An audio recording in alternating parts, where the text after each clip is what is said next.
vais vous demander de tourner tout de suite dans le psaume 5. On va continuer à le voir, à l'examiner. Psaume 5. On va aller dans la prière. Tendre Père, que tu puisses bénir cette parole ce matin. Approche-nous de toi, Seigneur, puis qu'on puisse te connaître de mieux en mieux, qu'on puisse vraiment avoir une intimité avec toi, Seigneur. Permets que ce qu'on va entendre ce matin reste dans nos cœurs et puis qu'en sortant d'ici, qu'on cherche ardemment à le mettre en pratique.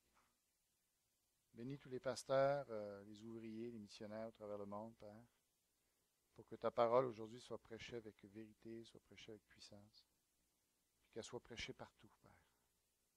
Prépare-nous pour justement ton retour, qu'on soit vigilant, qu'on soit à ton service, qu'on ne soit pas, Seigneur, paresseux.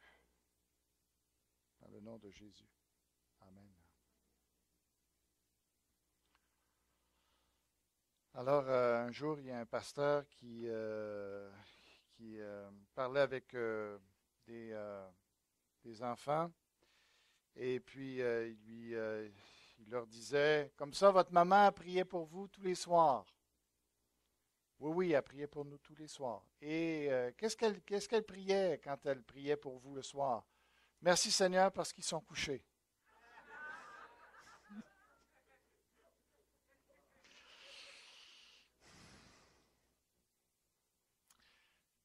Il y avait un missionnaire qui courait en avant d'un lion. Le lion était, semble-t-il, avait des intérêts particuliers pour lui. Il voulait le manger. Et donc, il sentait de plus en plus que le lion se rapprochait de lui.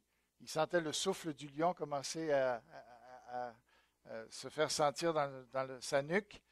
Et tout d'un coup, il s'est dit, il faudrait bien que je fasse une prière. Alors, il a demandé au ciel, il a dit, est-ce que ce lion pourrait devenir chrétien? Alors, il a continué à courir de plus en plus belle et tout d'un coup, il s'est aperçu que le lion s'était arrêté. Alors, il s'est intrigué, il s'est retourné, il a regardé le lion et puis là, il a vu le lion qui était comme ça. Et puis, il dit, ça y est, il est devenu chrétien. Alors, il s'est approché du lion pour écouter ce qu'il disait et le lion, il disait, oh, merci pour ce bon repas que tu m'as donné.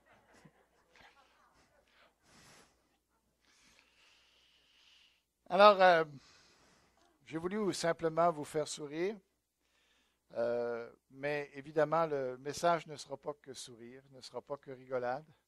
C'est un sujet sérieux, la prière. C'est un sujet important, très important. Et on veut examiner ça ce matin. On a déjà vu des belles choses la semaine passée. Et on veut continuer de regarder cela. Alors, comme je vous dis, je n'accepte pas d'intervention. La prière, une puissance à exploiter. Et puis, donc, on va... bon, il a gelé. Est-ce que tu veux juste le repartir, s'il te plaît? Une puissance à exploiter, donc. Et on a vu déjà avec le psaume, et puis on va le lire pour se rafraîchir la mémoire. Ça dit au chef des chœurs avec les flûtes, psaume de David. Prête l'oreille à mes paroles. Éternel, écoute mes gémissements, sois attentif à mes cris. Mon roi et mon Dieu, c'est à toi que j'adresse ma prière. Éternel, le matin, tu entends ma voix. Le matin, je me tourne vers toi et j'attends. Est-ce qu'il y en a depuis dimanche passé que ce message-là a touché quelque chose dans votre vie, que ça a changé quelque chose de concret dans votre vie? Oui, Johnny? La prière est plus grande pour moi. D'accord. Est-ce qu'il y en a d'autres qui voudraient dire quelque chose? Est-ce que quand vous avez entendu le message, vous vous êtes dit, il faut que je fasse quelque chose avec ce message-là? Oui, Michael? Le matin, ça se passe le matin. Est-ce que tu as commencé le matin à davantage prier?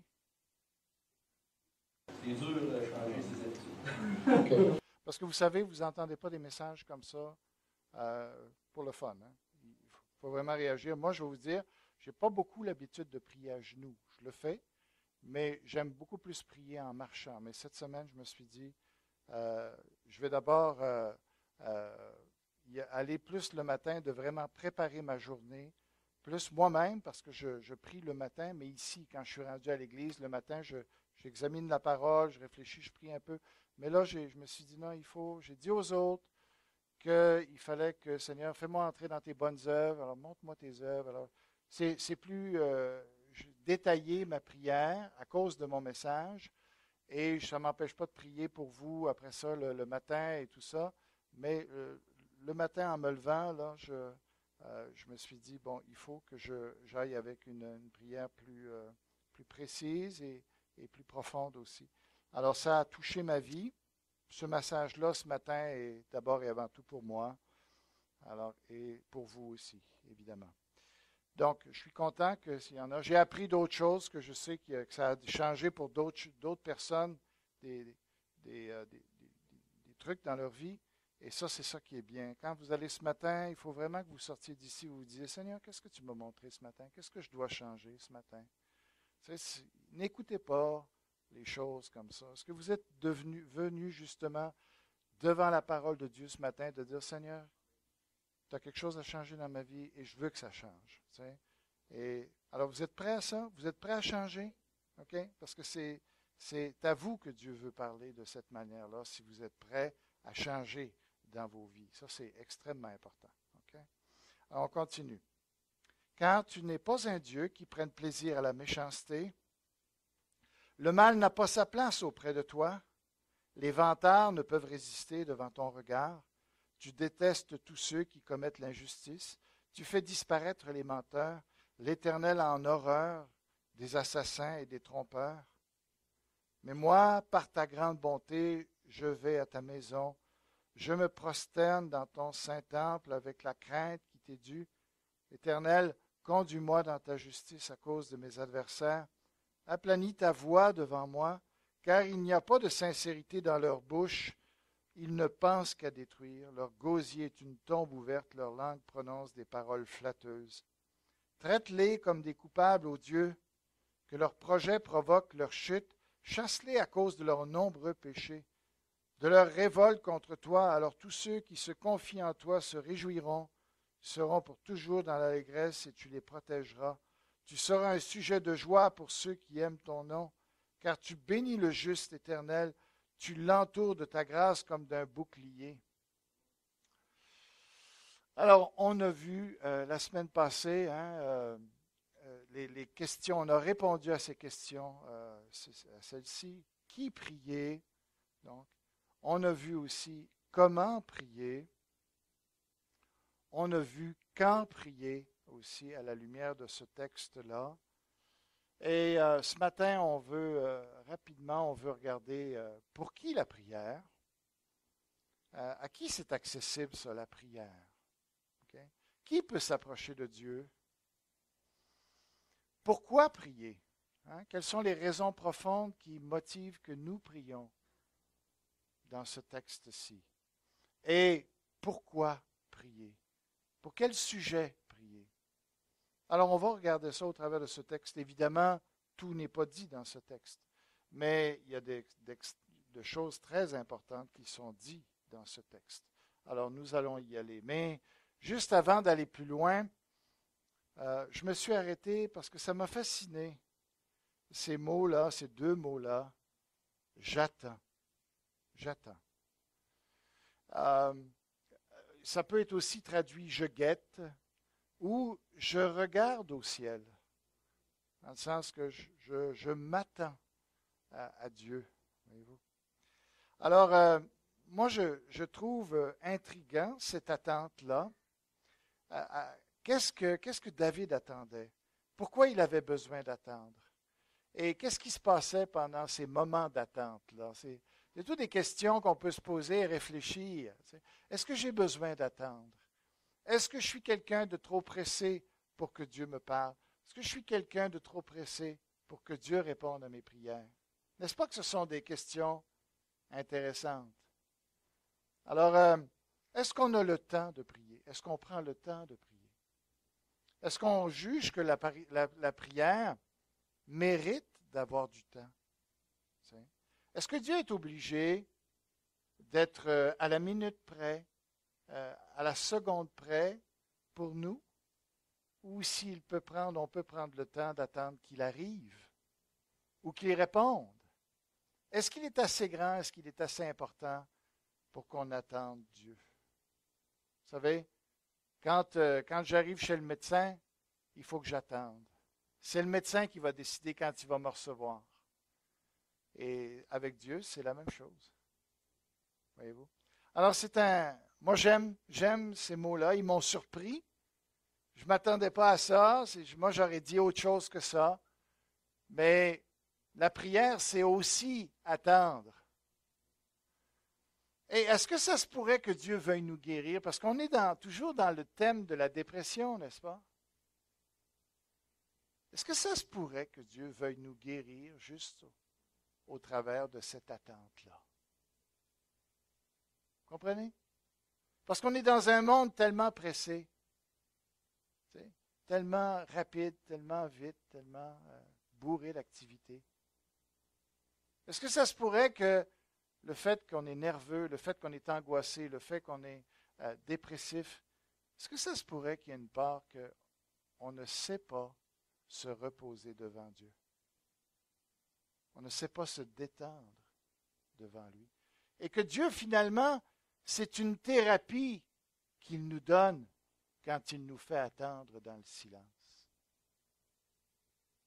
Et il sait peut-être mieux que personne que la chose la plus excellente pour nous, c'est justement qu'on puisse se calmer. Alors, on va continuer sur cela, mais j'ai remarqué quelque chose d'intriguant dans ce verset. Au verset 5, ça dit car. C'est explicatif donc. Il va élaborer. Il va expliquer finalement pourquoi il attend. Et dans cette attente-là, qu'est-ce qu'il y a? Alors il va dans les versets qui suivent, hein, car tu n'es pas un Dieu qui prenne plaisir à la méchanceté. Le mal n'a pas de place auprès de toi, etc. Alors, qu'est-ce que veut dire le car? J'attends, car tu n'es pas un Dieu devant lequel le mal peut se présenter, le méchant peut se présenter. Alors, qu'est-ce qu'il attend? Bien, il y a trois possibilités que moi j'ai vues. Il y en a peut-être d'autres, mais j'ai vu trois possibilités dans cette attente. David, victime d'injustice, attend l'intervention de Dieu. Voyez, il est là, il va dans la prière et il s'attend. Il s'attend à Dieu pour quelque chose. Et là, ensuite de ça, il dit, les méchants n'ont pas de place devant toi. Tu vas confondre les vantards. Ceux qui sont des homicides, tu vas faire quelque chose, tu les as en horreur. Alors, est-ce que David, dans son attente, est en train de là devant Dieu, dire, Seigneur, j'attends que tu les frappes. J'attends que tu me fasses justice, j'attends que tu me venges quelque part. Est-ce que c'est ça l'idée de ces versets-là? L'idée de ce car? Je ne pense pas.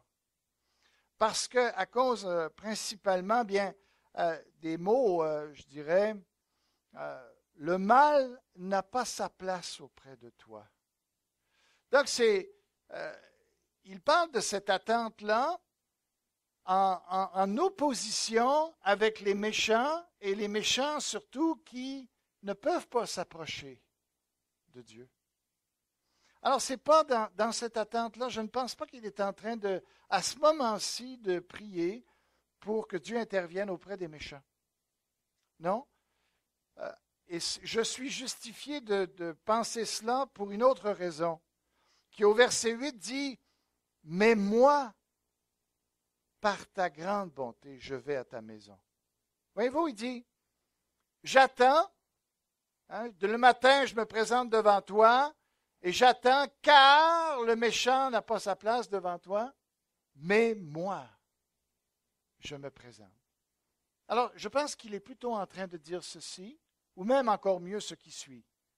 David croit que ça vaut la peine pour lui d'attendre, car il n'est pas comme les méchants qui ne sont pas accueillis par Dieu.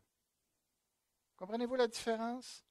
Il dit, moi, je peux attendre, parce que Dieu m'accueille.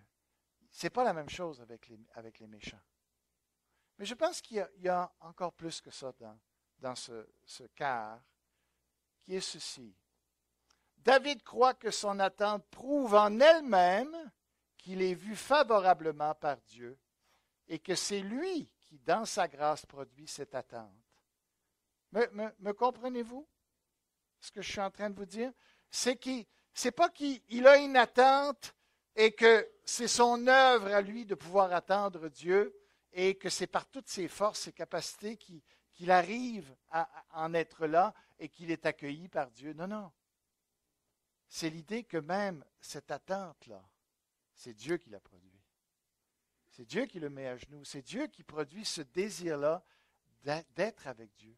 Voyez-vous, ça va au-delà de simplement comme si Dieu était à l'écart de son attente, mais David se dit, moi, si je peux attendre devant toi, c'est que déjà tu as fait une œuvre dans mon cœur.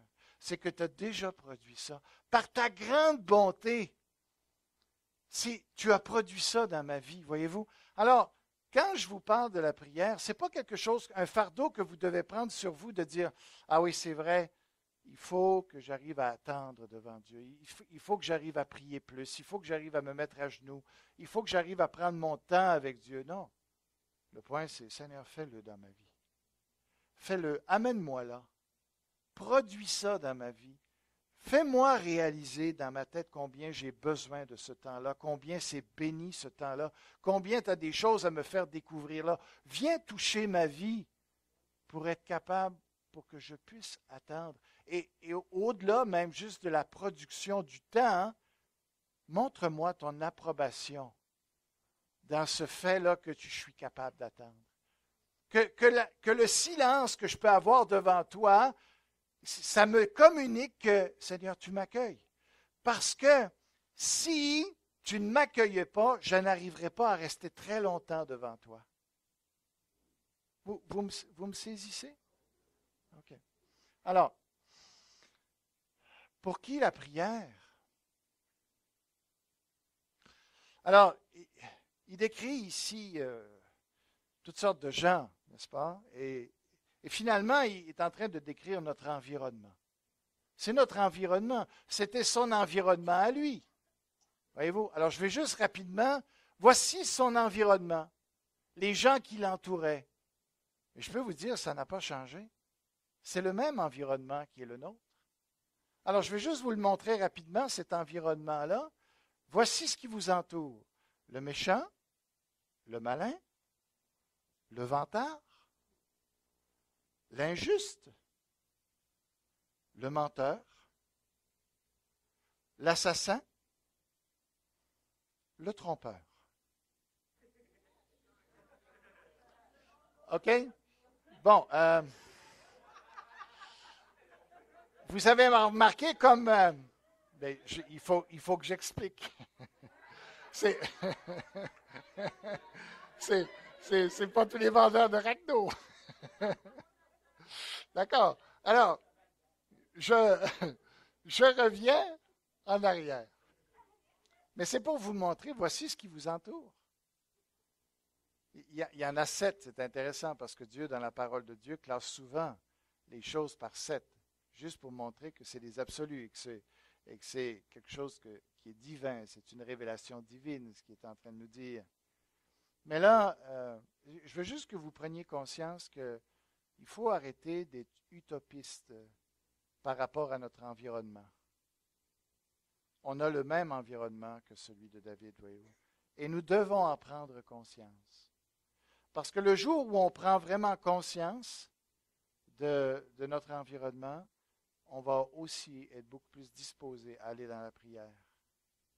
Mais tant qu'on ne voit pas les défis qui sont autour de nous, les défis qu'on rencontre, la prière pour nous ça va être quelque chose de facultatif. Alors, juste pour vous illustrer un peu, le méchant, ça peut être qui, le méchant? Bien, dans la parole de Dieu, dans 1 Samuel chapitre 1, on a Pénina. Est-ce que vous connaissez Pénina? Avec Anne.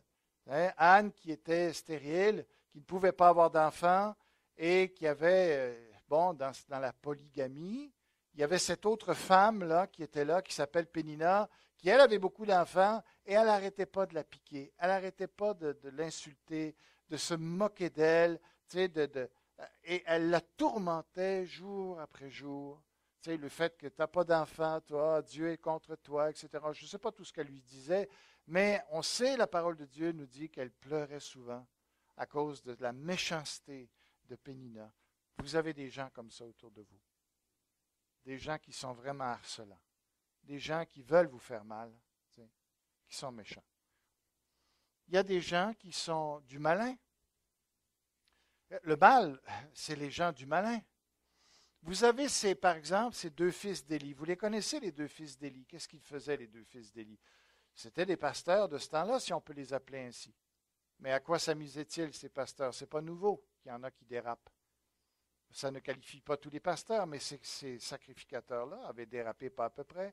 Parce que toutes les femmes qui venaient, ou les femmes qui venaient au temple pour faire des sacrifices et tout ça, ben, ils en abusaient. Tu sais, ils se servaient. Et à cause de leur autorité, ils utilisaient cette autorité-là pour avoir ce qu'ils voulaient, sexuellement. Tu sais. En plus des autres choses, leur père était scandalisé de ce qu'il faisait. Il ne faisait rien, par contre, pour les arrêter. Mais il leur a dit, qu'est-ce que vous faites là? Vous êtes en train de pécher contre Dieu. Il n'y a plus de pardon possible pour vous. Mais voilà des gens qui étaient vraiment du malin. Des gens inspirés par le diable, carrément. Et il y en a de ça autour de nous. Okay? Des gens qui sont comme ça. Il y a les vantards aussi. Je prends conscience depuis un certain temps de plus en plus, ça vient me chercher, me choquer, dans le sens que les gens parlent dans les entrevues, à la radio, à la télévision. On est en train d'interviewer des gens on leur demande pourquoi leur succès, qu'est-ce qu'ils ont dans leur succès, d'où ils viennent et comment est-ce qu'ils ont développé leur voix, leur talent, que ce soit des vedettes de cinéma, que ce soit des hommes politiques, des philosophes, des gens qui ont écrit des livres, etc. Et toute l'émission, c'est là, moi j'ai fait ça, j'ai fait ça, j'ai fait ci, j'ai fait ça. Et jamais un mot pour Dieu. Jamais un mot pour Dieu. Mais c'est terrible. C'est tellement choquant. On devrait rager d'entendre des choses comme ça. Pourquoi? Parce que, au départ, de quoi sommes-nous responsables des capacités que nous avons? Vous n'avez rien déterminé dans votre vie, dans votre corps. Même votre maman ou votre papa, le mien, n'ont rien. On ne leur a pas donné un formulaire. Tu sais, quand ils ont voulu tomber enceinte, eh bien, on ne leur a pas donné un formulaire, dire, avant que tu tombes enceinte, qu'est-ce que tu veux? La couleur des yeux, ça va être quoi? Les dents, ça va être quoi? La grandeur, les cheveux, l'intelligence? Non, on ne nous a rien demandé. Et la maman, à ce que je sache, n'a rien pu faire dans le processus pour dicter ou d'influencer d'aucune manière ce que va être son enfant. Et pourtant, on ne réalise même pas ça. Alors, quand les gens brandissent leur talent, brandissent leur capacité, leurs exploits, à qui le doivent-ils? C'est même pas les parents. C'est Dieu qui a composé, tissé, fabriqué. Chacun d'entre vous, vous avez été fabriqué par Dieu. Comprenez? Alors, c'est pour ça que ça devrait être un réflexe même. Votre éducation, le niveau social dans lequel vous êtes, si vous êtes tombé avec des gens éduqués ou des gens qui n'avaient pas d'éducation, les pauvres, les riches, de quel pays vous étiez, la couleur de votre peau, qu'est-ce que vous avez déterminé? Rien. Même vos opportunités d'études, les gens, si vous avez des gens pour vous supporter, vous montrez combien c'était important les études. Si vous n'avez pas eu ça, vous n'avez pas étudié, ce n'est pas que vous n'êtes pas intelligent. Mais vous ne serez jamais médecin. Pourquoi? Parce qu'on ne vous a jamais encouragé dans cette direction-là. Tout ce que vous êtes, c'est la grâce de Dieu. Tout ce que nous sommes. Et c'est une abomination que de ne pas rendre gloire à Dieu pour ce que l'on est et de prendre tous les mérites.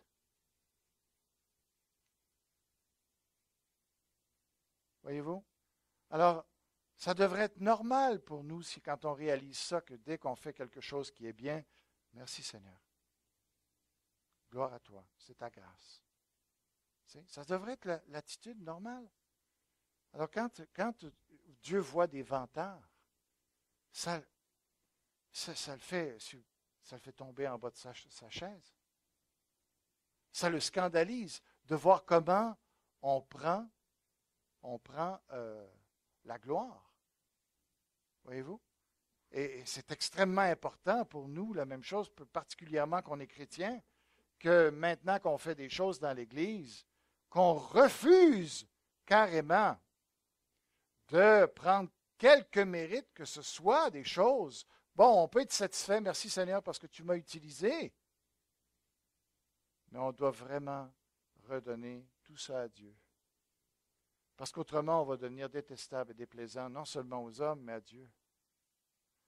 Alors, c'est ça notre environnement, mais dans notre environnement, on est entouré de gens comme ça. L'injuste, cette semaine, je devais remplir un formulaire pour ma fille, pour bourse et études pour le cégep. Et puis, je vais sur le site du gouvernement, je regarde ça, c'est compliqué, ça bug, on nous dit, il faut que tu acceptes des cookies et tout ça, puis je ne vois même pas où il faut aller pour accepter les cookies. Je veux bien tu sais, les cookies, j'aime ça, moi, les cookies, mais je ne sais pas dans quel plan aller pour les prendre, les cookies. Alors, finalement, je suis là, puis vous savez, moi, ça ne me dérange pas d'attendre quand je sais à peu près combien de temps je vais attendre. Mais attendre pour me dire que je reste encore ici à 88 ans, et puis pas sûr que le problème est réglé, ça, j'aime pas ça, cette situation-là. Hein, alors, je regarde ça, je dis, bon, y a-t-il un téléphone là-dedans? Je vais parler de vive voix à quelqu'un. Et puis, appel au site du gouvernement, j'appelle, évidemment, c'est un répondeur, une machine. Et il y a un message d'enregistrer, et puis là, la madame commence à me parler, si c'est en anglais ou si tu es en français que tu veux. Oui, je veux en français. Alors, finalement, j'arrive à un moment donné, elle dit, tapez votre numéro de permanent, tout truc, machin. Bon, OK, je ne sais même pas quel numéro exactement, mais je vais essayer celui-là. Fait que finalement, ça bug. Et puis là, bon, je raccroche, je rappelle, et puis à un moment donné, j'arrive, je pèse sur les pitons qu'elle me dit de peser, puis elle me dit, elle dit, votre appel est cancellé la prochaine fois. Puis sur un ton comme ça, la madame, là, la prochaine fois, ayez votre numéro parce que ça va aller beaucoup mieux. Hein? Qu'est-ce que je t'ai fait? J'ai dit, je veux juste une information. Fait que, tu sais, dans mon cœur, ça m'a dit, hey, toi, là. Fait que, j'ai trouvé ça injuste. Le ton avec lequel elle me parlait, je dis, coudonc, je ne suis pas un enfant, puis si je t'appelle, c'est parce que j'ai besoin d'informations. Alors, j'ai dit, bon, Seigneur, regarde, on oublie ça. Et, ils devraient changer de leur message. Et, en tout cas, voilà. Mais on est entouré de choses comme ça. Voyez-vous. Le menteur, tu vas rentrer à 11 heures, hein? Pas plus tard qu'11 heures. Oui, oh oui, papa, ben oui. Puis tu fais attention, l'auto t'arrange bien comme il faut, tu fais attention de ne pas les graffiner. Oui, non. Alors, le lendemain, puis tu es rentré à 11 heures, le gars est rendu à 2 heures du matin. Oui, je suis rentré à 11 heures. Ben oui. Et l'auto, t'as fait bien attention? Oui, papa, elle est toute graffinée sur un côté. Oui, papa. T'sais. Menteur, on essaie de s'en sortir par le mensonge. On n'accepte pas les conséquences pour nos actes. Alors, on s'en sort avec le mensonge. Mais on est environné de gens qui s'en sortent avec le mensonge, qui ne sont pas prêts à accepter les conséquences de leurs erreurs. T'sais? L'assassin, on a l'histoire de Caïn, mais on a des assassins. Mais des assassins, ça peut être des assassins en parole aussi, qui nous tuent littéralement avec la manière qu'ils nous traitent. Encore cette semaine, il y a quelqu'un qui me dit, moi j'ai quitté mon emploi parce que je n'étais plus capable avec mon patron, il n'arrêtait pas de me piquer, il n'arrêtait pas de dénigrer mon travail. Ça tue, ça aussi. Ça t'enlève toute valeur de toi-même. Et le trompeur, ben oui, le vendeur Aragno. Vous aviez hâte, hein? C'est pour ça que je l'ai mis à la fin. Non, c'est juste que vous saviez que j'ai mis ma maison à vendre. Bon, ben c'est réglé et tout ça. OK, on n'en parle plus. Bon. Mais avant que c'est extraordinaire quand même, ces gens-là étaient venus 8 ans avant et puis ils voulaient notre maison absolument, mais finalement, ils n'ont pas passé. OK. Alors, 8 ans après, ils se disaient, ah, hey, votre maison est disponible. Mais avant, hein, ils sont allés voir une maison à Ragno et ils étaient sur le point de signer tout ça.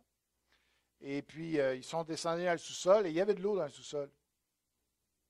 Alors là, ils ont dit, hein, il y a de l'eau. Oui, il y a de l'eau. Mais cette année, c'est pire que les autres années. C'est pire que les autres années. Ça veut dire que vous me dites qu'il y en a d'habitude? Oui. Mais c'est quand même.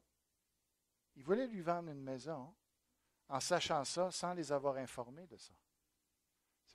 Alors, c'est des trompeurs. Mais il y en a combien comme ça autour de nous, dans la société? C'est rempli. Alors, voilà l'environnement dans lequel vous vivez. Et c'est pour ça que vous avez besoin de prier. Vous avez compris? Alors, dans le texte ici, quand on regarde comme il faut, on voit qu'il y a un crescendo. Ça dit, Dieu ne prend pas plaisir. Alors, il semble que, ici, c'est juste dans le cœur de Dieu. Oh, ça, j'aime pas ça, ce qu'il fait là. C'est un déplaisir, un désagrément intérieur. Puis, la deuxième phrase est pas de place auprès de Dieu. L'exclusion. Je veux dire, bien, là, si tu sais pas, je sais juste que tu ne me fais pas plaisir, mais là, je veux même pas que tu t'approches de moi. Le regard menaçant, hein, ça dit ça. Là, Dieu commence à, non seulement dire, regarde, j'aime autant qu'on ne se voit pas, j'aime autant qu'on ne se parle pas, là. Mais si jamais il y a un contact visuel, tu le vois-tu que je ne suis pas content? C'est ça que Dieu est un... Oui, il nous donne des expressions comme ça pour qu'on puisse voir Dieu au ciel. Qu'on puisse voir que c'est une personne, puis il réagit exactement comme nous. Face aux méchants, on pense que Dieu, il est zen au ciel. Hein? Non, voilà comment il réagit à tout ça.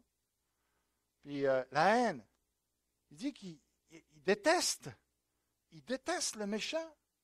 On voudrait dire, ah non, mais il fait juste détester les actions des méchants. Non.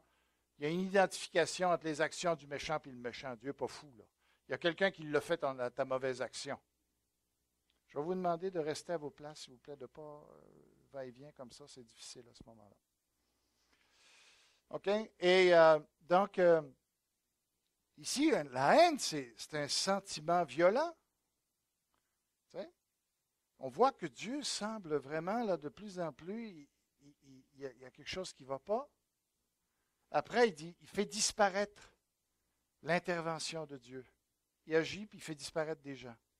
Les gens meurent. Les gens ont des accidents. Les gens ont des crises de cœur. Les gens arrivent des calamités. Hop, poup, du jour au lendemain, ils ne sont plus là, ils sont morts. Dieu nous dit, c'est Dieu qui agit. Voyez-vous? Parce qu'il n'aime pas ce qu'il voit dans ce monde. Et il intervient. Il n'empêche pas tout, parce qu'autrement, il serait obligé de revenir. Mais il ne faudrait pas penser que Dieu ne fait rien dans notre monde. Horreur! Le dernier terme que se trouve là, horreur! C'est du déplaisir jusqu'à hurler. C'est tellement insoutenable. Ce que Dieu voit dans le monde qui dit « Ah! » Mais il se contrôle. Voyez-vous? Alors, c'est ce qui se passe au ciel. Présentement, quand Dieu regarde le monde, c'est ce qui se passe au ciel. C'est comme ça que Dieu voit les choses. Et il a tellement une maîtrise de lui-même. Il a tellement cet amour qui vient par-dessus tout ça. Il dit, non, il faut que je continue, il faut que je sauve ceux qui restent à sauver. Mais ne pensez pas que Dieu reste impassible à tout ce qui se passe dans le monde. Alors, pour qui la prière? Certainement pas pour ces gens-là, n'est-ce pas? Ils n'ont pas d'accès, pourtant ils prient tous, tout le monde prie. Hein? Ils nous disent tous qu'ils prient. Vous savez quoi? Ça vaut 0 devant Dieu, ces prières-là. Voilà ce que le passage nous explique. Moi, j'attends devant Dieu. Je suis accepté devant Dieu. Mais il y en a beaucoup d'autres qui ne le sont pas du tout. Les gens ont passé leur vie à prier. J'ai entendu dire qu'il y a une famille à Pointe-le-Lebel. Ils font 4 heures, je ne sais pas combien de temps de prier. Ben, je vais vous dire une chose. Ils prient absolument pour en rien et en vain si ce n'est pas en Jésus-Christ et s'ils ne sont pas en règle en Jésus-Christ devant Dieu. Peu importe le montant de temps qu'ils mettent, l'intensité qu'ils peuvent y mettre, ils ne sont pas reçus par Dieu.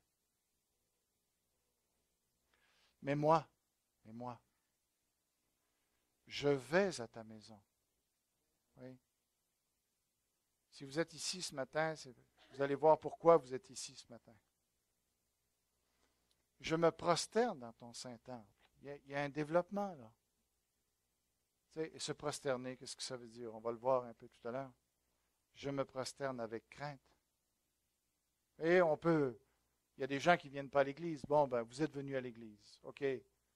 Êtes-vous juste venus à l'église? Ou est-ce que vous êtes venus en train de vous prosterner? Est-ce que vous êtes rentré dans le bâtiment ici avec ce sentiment de la grandeur de Dieu au point que, oups, on rampe ici devant la grandeur de Dieu? Et est-ce que vous êtes venus, en plus, non seulement en vous prosternant, mais avec cette crainte de dire, oh Seigneur, si je dis n'importe quoi, si je traite un frère n'importe comment, tu peux agir. Tu peux me punir. Si je me moque de toi. Tu sais. Est-ce qu'on se prosterne avec crainte? Alors, ce n'est pas dans ses mérites qu'il dit ça. Ce n'est pas lui qui a atteint cela. Pourquoi que je peux dire ça? Parce que la grâce est là dans l'Ancien Testament autant. Mais à cause de la grande bonté de Dieu, il dit, si je suis rendu à pouvoir me prosterner avec crainte devant toi, c'est à cause que Dieu m'a touché. C'est à cause de sa grâce. Vous avez besoin de demander à Dieu, j'ai besoin de demander à Dieu, Seigneur, touche-moi. Touche-moi pour que je ne vienne pas juste à l'église pour chauffer des bancs. Touche-moi pour que je vienne ici en me prosternant. Mais plus que ça, touche-moi pour que je vienne ici m'en prosterner avec crainte.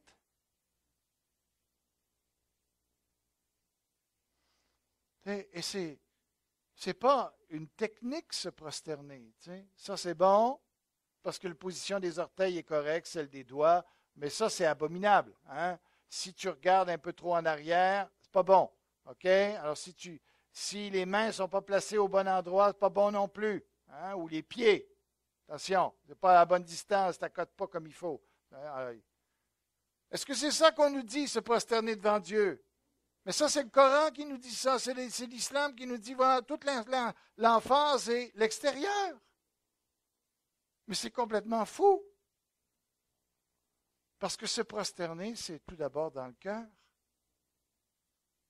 C'est intérieurement qu'il faut avoir compris la grandeur de Dieu, puis notre petitesse devant lui. C'est en dedans qu'on se prosterne d'abord et avant tout. Et se prosterner, ça veut dire se jeter au sol, s'abattre à terre. Selon le terme prosternare en latin, ça vient du terme s'abattre, se mettre sur la terre. Se rapprocher de la poussière en signe d'humilité. Je viens de la poussière, Seigneur. Je suis poussière et je vais retourner à la poussière. Qui suis-je pour me présenter devant toi? Se courber devant Dieu en signe de soumission. Seigneur, tu es mon maître. Et d'adoration. Tu es tellement grand que je ne peux pas t'envisager dans les yeux. Je ne peux pas te faire face. Je n'oserais pas lever les yeux devant toi. Tu es trop grand. Un vrai homme, ça craint Dieu. Ça, c'est les vrais hommes. Craindre Dieu, ce n'est pas avoir peur comme s'il pouvait nous punir d'une façon aléatoire par frustration. Dieu est prévisible. Il ne se met pas comme ça à faire du mal aux gens parce qu'un jour, il ne s'est pas levé du bon pied. Le matin, il dit, eux autres, ils me tapent sur les nerfs. Ce matin, la musique est trop forte. Alors, paf, pif, on fait sauter les breakers. Et le feu éclate et ils sont tous brûlés. Bon, il faut craindre Dieu. Craindre Dieu qui fasse éclater des feux. quand ça lui tente. Mais non, c'est pas être terrifié parce qu'il est cruel. Dieu ne prend pas plaisir à faire du mal aux gens. Mais la crainte parce qu'il inflige des conséquences punitives, justifiées, lorsqu'on les mérite. Et c'est parce qu'il corrige ses enfants. Il corrige. Et à cause de ça, on doit le craindre. Pourquoi prier? Dans le monde, les hommes cherchent leur intérêt au détriment souvent de celui des autres. De plus, ils ne craignent pas Dieu. Ils deviennent ainsi des adversaires, des compétiteurs. Okay? Les gens ne sont pas là pour toi, ils sont là pour eux, puis s'ils peuvent te caler, ils vont le faire. Des menteurs. Ils vont t'envoyer sur des fausses pistes pour te ralentir, pour t'égarer, pour te faire échouer. Comme on dirait à quelqu'un, une caravane qui est dans le désert, est-ce qu'il y a une source, est-ce qu'il y a une oasis à 50 km? Oui, oui, vas-y. Ils sont morts. C'est arrivé. Il y a des gens comme ça qui sont intéressés de nous mentir pour nous égarer. Il y a des destructeurs qui lancent des fausses rumeurs sur vous dans la ville présentement. Des gens qui sont intéressés de nuire à votre réputation, qui sont intéressés de vous ruiner, soit par le vol, soit par des fausses accusations. Ils sont prêts à aller en cour, ils sont prêts à vous attaquer, même si c'est complètement injustifié. Ils sont prêts à vous emmener en cour pour vous caler, parce qu'ils ont le contact avec les avocats, ou ils ont le contact avec les juges, ou ils sont puissants. C'est ça qui vous entoure. Des meurtriers en parole, qui vous insultent, qui vous dénigrent. Des flatteurs, pour obtenir des choses. Ils essayent de vous manipuler par la flatterie. Alors, est-ce qu'on a besoin de prier? On arrive dans des situations dans la vie où il y a toutes sortes de chemins, lequel il faut prendre. Où on arrive où on a des obstacles à affronter, des empêchements à affronter, des défis à affronter dans notre monde. Qu'est-ce qu'il faut faire? Eh bien, pourquoi prier? D'abord, il faut qu'on prie pour être conduit dans la justice. Les gens veulent utiliser nos erreurs, nos faux pas, nos irrégularités pour nous couler, okay? Pour nous égarer, pour nous nuire, pour nous détruire. On doit être conscient de ça. Et pourquoi vous avez besoin de prier? Pourquoi j'ai besoin de prier? Parce qu'on ne sait pas quel chemin prendre dans la vie. On ne sait pas quelle décision prendre pour être juste. Et un jour, quand on prend les mauvaises décisions selon la justice, il y a des gens qui vont utiliser ça contre nous. C'est pour ça qu'il faut marcher avec Dieu. C'est pour ça qu'il faut prendre des bonnes décisions avec Dieu, parce qu'à ce moment-là, on est blindé contre toute accusation des hommes. On a besoin d'être conduit. Est-ce qu'on se laisse conduire? Est-ce que vous vous laissez conduire par Dieu dans la prière avant de prendre des décisions? Sinon, vous faites des décisions qui vous vont retomber sur le nez un jour. Dieu sait quelle décision prendre. Vous ne verrez pas pourquoi il vous conduit dans cette direction-là. Mais lui, il sait le chemin qu'il faut prendre. Et si vous prenez le chemin dans lequel il est avec vous,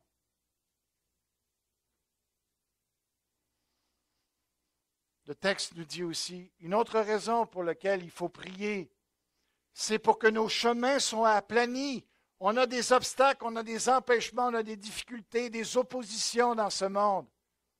Et on a besoin que Dieu intervienne pour faire taire les gens, pour ceux qui sont opposés à nos projets puissent dire oui à un moment donné, parce que ce n'était pas juste qu'ils s'opposent. Parce qu'ils avaient un copain, ils avaient une influence, là, donne-lui pas ce permis-là, fais pas ça pour lui, fais pas ci, ne lui dis pas ça.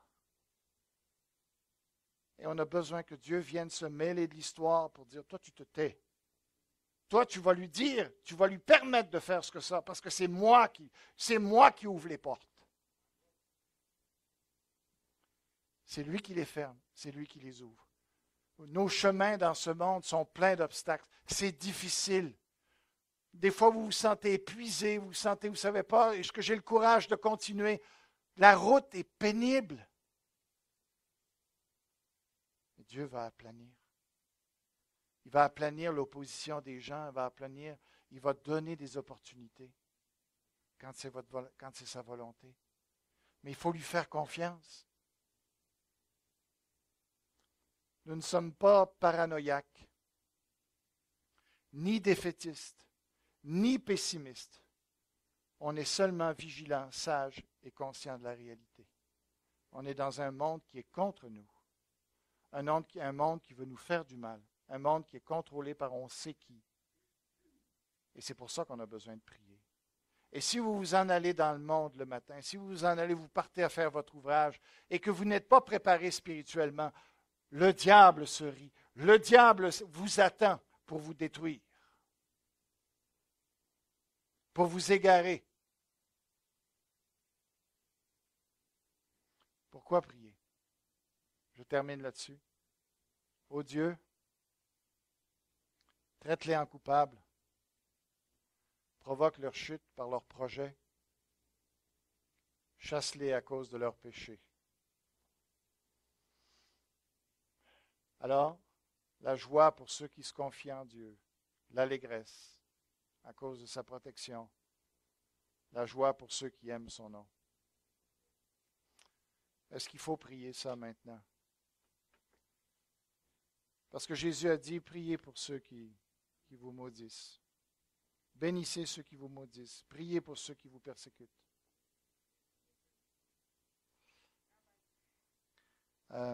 Et puis, donc, est-ce que c'est contradictoire?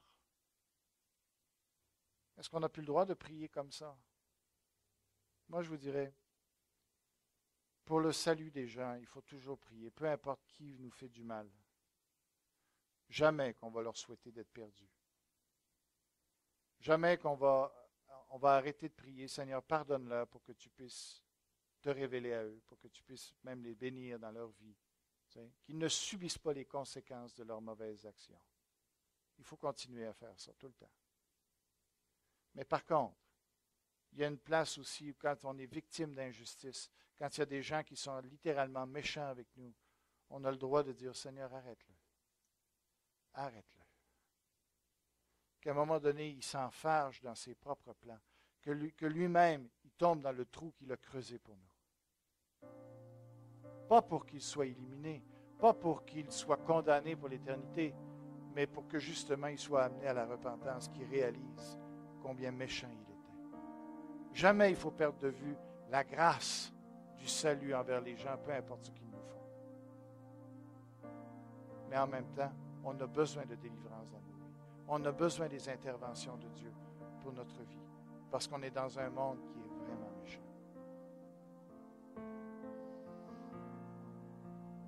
J'arrête là ce matin. Que Dieu vous bénisse et nous allons prier. Tendre Père, merci pour ta parole ce matin, que tu l'utilises dans nos vies. Fais de nous des intercesseurs. Fais de nous des hommes qui sont conscients du monde dans lequel on vit, qui réalisent que si on s'en va là-dedans, tête baissée, si notre armure n'est pas revêtue, qu'on s'expose à des dangers extrêmes. Seigneur, on a besoin de préparer nos journées. On a besoin de bâtir notre carapace. On a besoin, Seigneur, d'avoir ton plan au début de la journée pour ne pas nous égarer, pour ne pas nous faire blesser, pour que tu puisses écarter les gens qui voudraient nous faire du mal, qui voudraient vraiment nous nuire. Oh, Seigneur, fais de nous des hommes et des femmes de prière qui ont compris ce matin qu'ils avaient besoin de prier, que ce n'est pas facultatif.